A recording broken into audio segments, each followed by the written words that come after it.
It has become increasingly important to get children out of the classroom and into other places in the built environment as part of their creative learning. Entering the building from the street, the children explore the different spaces of the building and engage with the strange objects the building contains. The intention of the project is that they should learn the story of these objects through a state of heightened awareness that makes them more receptive and open to engagement with the objects and the process of interpretation that is at the core of creative learning. In developing this project, we share the belief that spatial awareness and understanding in children is not a natural outcome of their contemporary lifestyle. In other words, if children are to develop spatial awareness as part of their creative learning process, they have to move through spaces of differing scale and enclosure, to experience firsthand the full range of light and dark, silence and noise, rough and smooth, high and low, level and steep. The list is a long one, but every part of it is important in terms of a child's development. It is not just the words to describe the experience, but the experience itself that is important.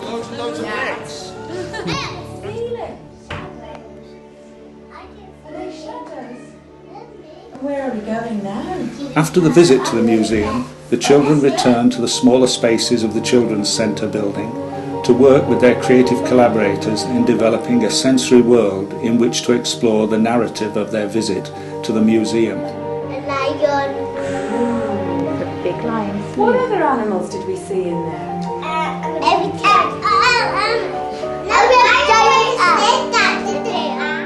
This they did with projected images of puppets on screens of different transparency. They projected these images on the surfaces of the room, but on the surfaces where such images do not usually appear, like the floor and the ceiling.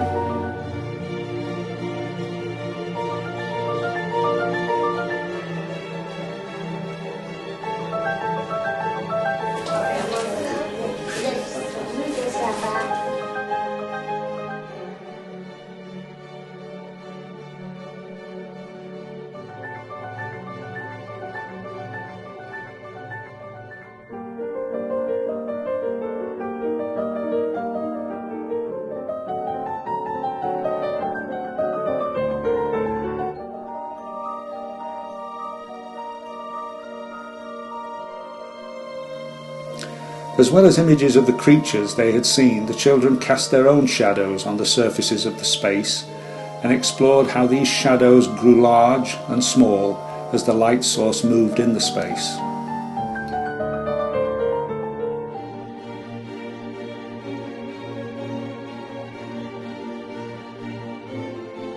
In these workshops, the children began to use light as a means of exploring the surfaces of the space, to use a small pinpoint of light to track across the surfaces of the space and the screens that subdivided it. This they would do when they returned to the museum, but on a much larger scale.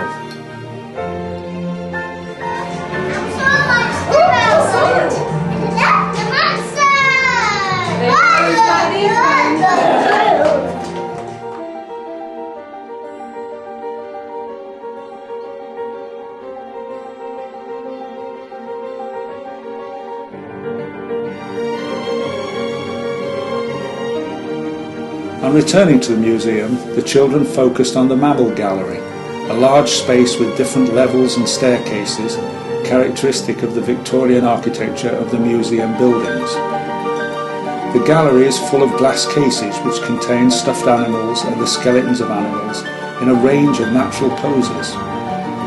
The high roof space contains the suspended skeleton of a whale that is, as was pointed out to the children, not dissimilar to the timber and cast iron structure of the building. To assist the children in experiencing the height, volume and intricacy of this space, we suspended lengths of semi-translucent fabric from tension wires between the gallery rails. These formed screens on which the filmed images of the children were projected at a scale that filled the space. They cast shadow images of the animals and the skeletons in the cases and the complex structure of the roof space on the walls around them.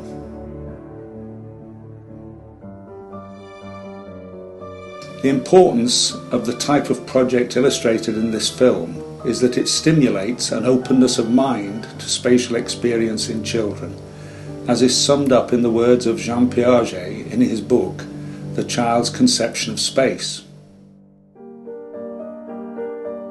It is quite obvious that the perception of space involves a gradual construction of experience and certainly does not exist ready-made at the outset of the child's mental development.